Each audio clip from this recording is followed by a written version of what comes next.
Mengapa orang Yahudi tak menerima Nabi Muhammad SAW sebagai Nabi terakhir? Saya telah mendengar pandangan seorang padri Yahudi mengatakan, akhir zaman akan muncul apabila semua keadaan telah aman semua. Orang telah kaya, tidak ada orang miskin. Waktu itu Nabi akhir zaman akan muncul. Apa jawaban Pak Ustaz?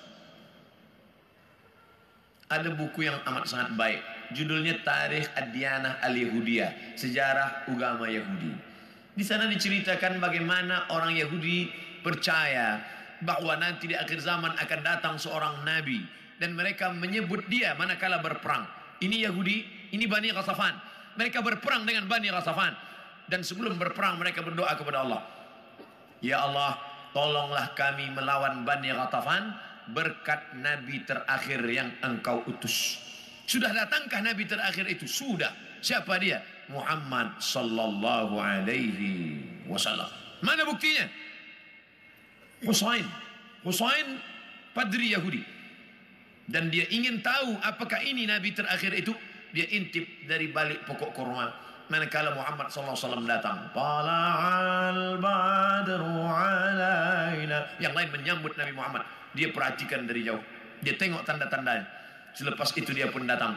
Engkaulah nabi terakhir. Asyhadu an la ilaha illallah wa asyhadu anna Muhammadan Rasulullah. Selepas itu Nabi robah nama dia menjadi Abdullah bin Salam. Dia pun masuk ke rumah Nabi. Tak lama selepas itu datang orang Yahudi ramai-ramai. Nabi bertanya kepada mereka, kamu kenal dengan Husain? Kenal. Siapa Husain? Padri kami. Siapa Husain? Anak orang baik. Husain adalah orang baik, anak orang baik, keturunan orang baik. Apa kata Nabi? Husain sekarang ada dalam rumahku dan dia sudah Islam. Apa pendapat kamu? Husain orang paling jahat, anak paling jahat, datuk nenek moyangnya orang jahat, dan dia ada paling jahat di dunia. Kenapa Husain masuk Islam? Kenapa mereka tidak? Karena Husain melepaskan dari segala kepentingan. Sedangkan yang ini masih inginkan kekuasaan, masih inginkan harta benda. Bila aku masuk Islam, nanti aku akan susah, aku akan miskin. Alladzina atainahumul kitab, mereka yang kami berikan Taurat dan Injil, ya'rifunahu kama ya'rifuna abna'ahum. Mereka mengenal Muhammad sallallahu alaihi wasallam sebagaimana mereka mengenal anak kandung mereka sendiri. Nauzubillah, accident. Terjadi musibah, hancur muka anak. Lalu kemudian seorang ayah dan bunda datang ke hospital. Kami nak tengok anak kami. Betulkah dia yang kena accident? Nauzubillah. Belum buka wajahnya dah tahu ini anak kami. Dari mana? Dari jari kakinya. Buka jari kaki. Ya, ini memang anak saya. Dari mana puan tahu? Dari mana tuan tahu? Ini kaki anak kami. Mereka kenal Muhammad sallallahu alaihi wasallam lebih daripada anak kandung mereka sendiri. Mana bukti? Ketika Nabi Muhammad sallallahu alaihi wasallam dibawa oleh Abu Talib menuju Busra, negeri Syam. Sebelum sampai ke sana, mereka berhenti sejenak. Lalu Bahira keluar. Bahira keluar daripada tempat suci. Bahira seumur hidup tak pernah keluar. Dia hanya beribadah saja. Tapi hari itu Bahira datang. Apa kata Bahira? Bertanya kepada Abu Talib, ya rajul, wahai lelaki, siapa anak kecil ini? Kata Abu Talib, ini anakku, hada ibni. Kata Bahira, kalau betul kitab yang kubaca, ini bukan anakmu. Anak ini yatim, ayahnya dah mati sebelum dia lahir. Kenapa? Karena 3 tanda aku tengok. Pokok kayu bersujud, batu-batu bersujud, dan ada awan yang dari tadi menaungi dia. Tersenyum Abu Talib, ini memang bukan anakku, ini adalah anak saudaraku. Karena orang biasa berkata anak saudara itu anak kita juga. Anak saudara, anak kita. Rumah saudara, rumah kita. Tapi bini dia bukan bini kita. Ini siapa? Ini anak saya. Itu kan bukan anak ustaz. Itu kemanakan ustaz, anak saudara? Udah macam anak saya. Begitulah Bahira tahu bahwa ini anak ayahnya sudah meninggal. Itulah yang ditulis dalam syair Al-Barzanji. Walamma tamma min hamlihi, ketika hamilnya sempurna, syahrani 2 bulan, ala ashhuril aqwalil marwiyah, menurut hitungan bulan qamariyah. Tufiya bil Madinatil Munawwarati abuhu Abdullah, meninggal ayahnya Abdullah 2 bulan. Kenapa mereka tahu? Kerana itu tertulis dan dituliskan dalam Al-Quran surat As-Saff, ya'ti mim ba'dismuhu Ahmad, akan datang nabi terakhir nanti dan dia bernama Ahmad. Kenapa yang datang itu Muhammad? Muhammad masyhur di bumi, Ahmad masyhur di antara malaikat. Ahmad dia, Muhammad dia, Toha dia, Yasin dia, Al-Fatih dia, Al-Khatim dia. Al-Fatihu lima ughliq wal khatimu lima sabaq, nasirul haqqi bil haqq, yahdi ila siratikal mustaqim.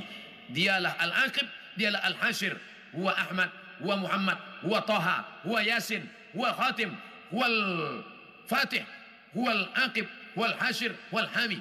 99 ini nama-nama, tapi dia juga adalah Muhammad sallallahu alaihi wasallam. Kenapa mereka tak beriman?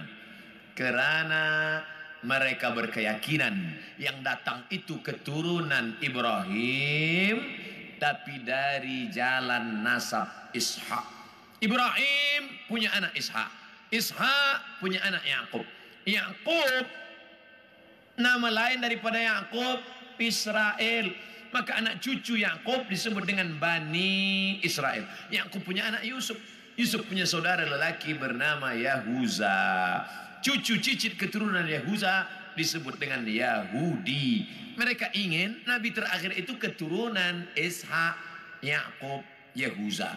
Sedangkan yang lahir terakhir ini Muhammad SAW, anak Abdullah, anak Abdul Muttalib, anak Hashim, anak Abdi Manaf, anak Qusay. Qusay lah yang membina Darun Nadwah di kota Makkah Al-Mukarramah. Cucu cicit keturunan daripada Adnan, Adnan keturunan daripada Ismail, Ismail anak daripada Ibrahim alaihissalam. Falamma ja'ahum ma arafu, ketika mereka didatangi, ketika datang orang yang mereka kenal itu, kafaru bih, mereka pun kafir dan ingkar. Padahal beza mereka hanya 2 simpang saja, satu simpang Ishak, satu simpang Ismail. Mereka tak percaya. Bagaimana dengan kita orang Melayu? Andailah orang Melayu tak nak beriman kecuali dengan Nabi Melayu. Aku tak nak Nabi seorang Arab, ingin Nabi yang Melayu, pakai baju Melayu, pakai songket Melayu. Aku Abdul Somad, saya Abdul Somad, tak pernah mempermasalahkan apakah dia datang dari Arab, apakah dia dari Quraisy. Yang penting aku bersyahadat asyhadu an la ilaha illallah wa asyhadu anna Muhammadan Rasulullah. Islam, makna Islam istislam. Makna istislam al-inqiyad wa ta'ah, patuh dan taat. Datang dia sami'na wa ata'na. Hari ini semua bumi Melayu bersyahadat, semua mengalahkan Egypt, Mesir. Sampai hari ini Mesir masih ada lagi yang tidak Islam, Arab tapi tidak Islam. Jordania Muslim, tapi Irak masih ada lagi Maronit. Mesir masih ada lagi Koptik. Tapi kita bumi Melayu, kalau sudah disebut Melayu adalah Islam. Melayu tanpa Islam hilang me-nya, tinggal layunya saja lagi. Oleh sebab itu kita bangkitkan izzah ini, kita bangkitkan kekuatan kita dengan tidak memusuhi orang lain. Orang Melayu adalah bangsa Muslim yang terbuka untuk segala golongan. Tuan boleh pergi ke Pulau Sumatera, tengok kampung Melayu Delhi, Medan, North Sumatera Utara. Di sana ada nama Kampung Keling, kerana ada tempat orang Hindu yang dibawa oleh Inggris masa dulu untuk memetik tembakau. Sampai hari ini masih ada. Di sana pula ada kampung nama Pecinan, tempatnya orang saudara kita daripada Chinese, Tionghoa, masih ada tegak berdiri. Orang Melayu Muslim adalah orang yang menebarkan kedamaian. Wa ma arsalnaka illa rahmatan lil alamin. Terbuka. Kita tak pernah memusuhi orang lain. Kamu nak beramal, sila beramal. Wala ana abidum ma'abadtum wala antum abiduna ma'abud lakum dinukum waliyadin. Kita seperti lebah. Bagaimana lebah? Lebah itu tak pernah makan yang tak baik. Yang dimakan lebah itu hanya manis dari bunga-bunga. Sampai hari ini belum ada lebah guna dadah. 2, yang keluar daripada lebah pula elok-elok saja, yaitu madu lebah. Kenapa saya minum madu penyakit gula, diabetes saya? Yang salah bukan lebah, tukang jual lebah campur gula. Yang ketiga, bahwa lebah hinggap di ranting, tak ada ranting patah. Sampai hari ini lebah hanya membuat sarang di kayu tualang yang besar. Tak ada lebah patahkan ranting. Lebah tahu ini sesuai, ini tak sesuai. Yang keempat, lebah jangan diganggu. Orang Islam jangan diganggu. Bila engkau ganggu sarang lebah, dia akan kejar engkau. Masuk pun engkau ke sungai, dia akan tunggu. Bila kau tak bernafas, engkau tarik nafas, di situ dia guna. Kepala engkau akan bengkak. Hati-hati dengan lebah. Dan lebah ada senjata satu saja. Di ekor lebah ada satu senjata. Lebah tahu, bila aku dah guna ini aku akan mati. Sengatan lebah diguna sekali seumur hidup. Dan kalau dia sudah pakai, orang akan kena, dia pun akan mati. Bagi lebah, lebih baik berputih tulang daripada berputih mata. Ini tak betul juga, sebab lebah tak bertulang. Bagi lebah, lebih baik mati, tapi mati syahid. Ishkariman au mut syahidan. Oleh sebab itu berhati-hati. Mathalul mu'minin kamathalin nahli. Perumpamaan orang-orang beriman seperti lebah. Lebah. Kita gunakan filosofi ini dalam kehidupan kita. Mudah-mudahan kita selamat di awal zaman, selamat pula di akhir zaman, insyaAllah.